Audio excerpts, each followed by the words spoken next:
Muy buenos días, bienvenidos. Esto es Buen Vivir.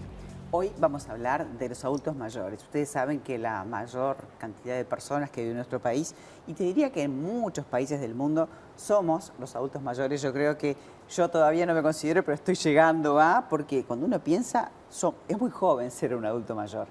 Hoy tenemos de invitada a una psicóloga especializada, hace psicogerontología. Rosana Balmeli, es un gusto tenerte. Nos conocemos hace muchísimo tiempo y bueno, y creo que es la primera vez que venís a nuestro programa. Sí. Así que súper bienvenida. Bueno, muchas gracias por la invitación. Lindo tenerte porque es una especialidad que sí se hace afuera, que inclusive acá en este país no está, y que es tan importante el aspecto mental de los adultos y el aspecto de cuidados, no es solamente el aspecto psicológico, ¿no? Y de eso te invito a hablar hoy. Bueno, exactamente. Como bien tú decías, cada vez tenemos más personas mayores a nivel mundial y en Uruguay es un 20% de personas mayores de 60 y la expectativa de vida va a seguir aumentando. Eso es una tendencia, con lo cual nos tenemos que preparar, ¿no? Siempre cuando uno habla de vejez piensa que es un tema que es solamente de los mayores, pero está bueno en edades más tempranas. A todos nos va a pasar. Exacto, en algún momento, ¿no? Empezar a prepararnos para ese proceso de envejecimiento que empieza desde que nacemos, ¿no? O sea, es algo que a partir de que uno nace ya empieza a envejecer.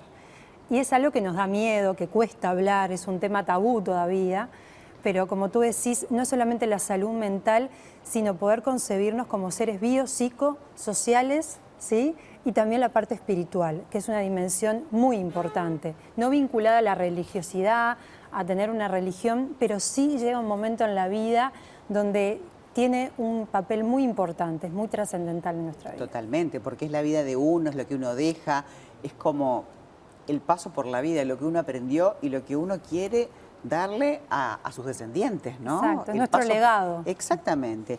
Pero hablemos de los cuidados, porque por supuesto que lo ideal, hablo de cuando ya son personas independientes y tienen su casa y su vida, no, pero cuando de repente empieza a decaer la salud o por algún momento, alguna ventana, no tiene por qué ser para siempre en la vida, se requieren ciertos cuidados. Obviamente lo ideal es estar en la casa de familia, en la casa de un hijo o en la casa de algún pariente, pero se requiere, digamos, una atención especial. Si en esa familia, por ejemplo, todos trabajan y se van todo el día, no hay muchos cuidados. Entonces, ¿qué nos sugerís para preverlo, para acomodarlo o para hablar con la gente que nos está escuchando, ¿no? Que de repente es moneda corriente, es lo que está pasando, ¿no? Exacto. Sí, el tema de los cuidados es un gran tema y es algo que moviliza no solamente a la persona que lo necesita, porque muchas veces genera esto de que, bueno, voy a ser dependiente de, y es el mayor temor que se da en esta etapa de la vida, sino que evidentemente afecta a todo el entorno. Nos tenemos que preparar, no solamente desde lo emocional, desde la persona que pueda tener alguna afección física o psicológica, sino también nuestro entorno, preparar nuestra casa. Claro. O sea, hay que también acondicionarla. A medida que uno envejece, nuestra casa nos tiene que acompañar en ese proceso de envejecimiento y empezamos a decir, bueno, las alfombras sí hay que tener un poquito de cuidado por el tema de las caídas, capaz que la persona necesita alguna agarradera.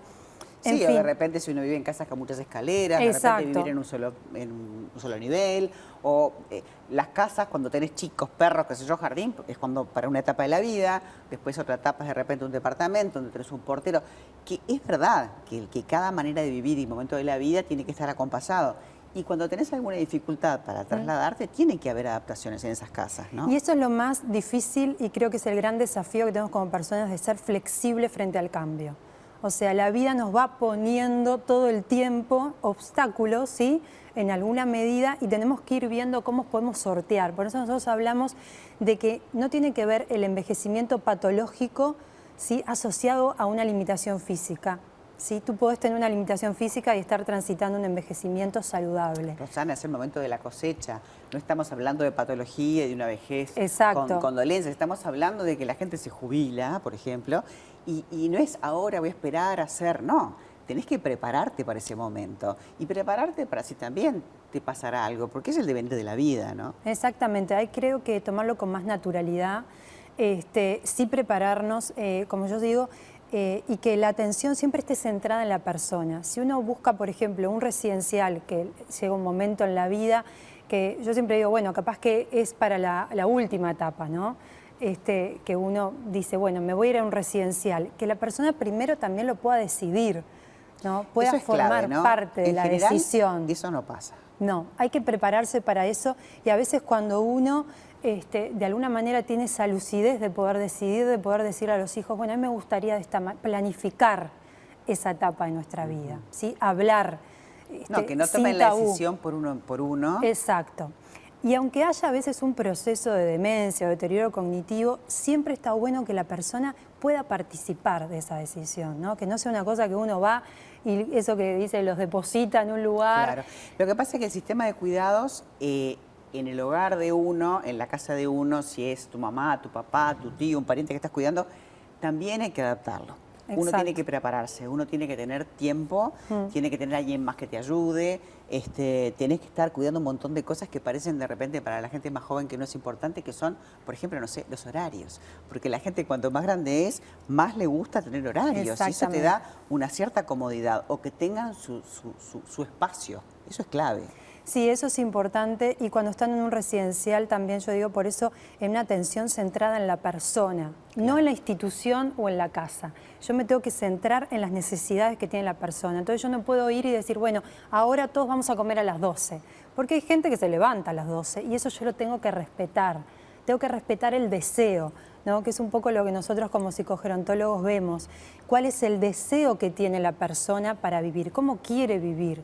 ¿No? Que no pierda su autonomía, ahora, viste que su libertad. Las casas, estas casas de salud, como le llaman, o hogares de salud, como tú quieras, supuestamente están regidas, digo supuestamente entre comillas, están regidas por un montón de normativa que muchas veces lamentablemente no se cumple. Por eso es muy importante a la hora de tomar la decisión en conjunto con la persona de elegir un lugar que respete eso, ¿no? Que no sea un calvario para la persona. Exactamente, yo creo que tiene que ser un proceso donde la familia pueda asesorarse, pueda realmente ver ese residencial, esa institución que yo le voy a llevar, qué concepto tiene de la vejez, desde dónde mira la vejez, ¿no? Los dueños, los cuidadores, si están preparados, allí, claro, exacto. O sea, qué preparación tienen para la vejez, qué estereotipos, qué idea. Gente que además sea amable y que le guste estar con gente más grande, porque me parece que eso es clave, que el ambiente sea un ambiente pacífico, de cariño y de afecto, que no se sienta que lo depositan en un lugar y todavía encima gente que no tiene ganas de estar ahí y está trabajando de mala gana, por ejemplo. Exacto, la persona tiene que sentirse como que es su hogar, no como que va como de intruso, ¿no? Exacto. Que no siente, muchas veces hay pacientes que te dicen, ¿no? Como que se sienten como que no es su casa, no sienten esa pertenencia, eso de a veces poderse llevar sus pertenencias al lugar, hay algunos armar residenciales. su cuarto con sus muebles, exacto, por ejemplo. Eso como que ayuda mucho en esta etapa porque a veces está esta confusión, bueno, como tiene deterioro cognitivo no se da cuenta, no es tan así. Es importante que tanto igual estén en instituciones como en el hogar, haya ese contacto con el afuera, con un centro diurno, con espacios de jubilados, donde ellos puedan también interactuar, no solamente con la misma generación, sino con otras generaciones. Yo te he escuchado de hace mucho tiempo haciendo notas con Rosana, que lo importante que es tener un propósito, ¿no? Para la gente grande tener un propósito, saber que mañana tengo que levantarme para hacer tal cosa, o hablar con alguien, o generar algo, o seguir algo. Entonces, eso es lo que no debe faltar, digamos. Es que nuestra vida se va midiendo en proyectos, ¿no? Tienen que ser grandes proyectos, ¿no? Pero sí levantarme, como tú decís, con una motivación, un propósito, algo que yo tenga para hacer. Buenísimo. Que mi día empiece sabiendo que hay algo que tengo que hacer. Lo que hay es mucha tela para cortar, mucho para hablar, así que me va a encantar invitarte en otra oportunidad porque hay muchos temas específicos para ahondar. Hoy nos gustaba hablar de cómo uno proyecta el acompañamiento en esa etapa de la vida, cuando uno requiere de esos cuidados. Obviamente uno quiere ser independiente, pero en algún momento uno va a ser más grande, uno tiene que prepararse y tiene que preparar el entorno. Rosana, muchas gracias por habernos acompañado. Quedás invitada en cámara para volver. Muchas gracias por la invitación. Un placer.